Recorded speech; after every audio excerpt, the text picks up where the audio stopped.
For a first order reaction, we can determine the half-life from the equation. The T1 half is equal to ln of 2 over K.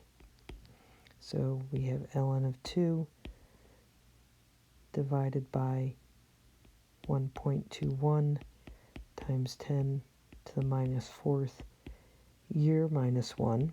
So the years come up into the numerator. And our numerical answer, 5728.49 years, and with 3 sig figs, 5.73 times 10 to the 3rd years.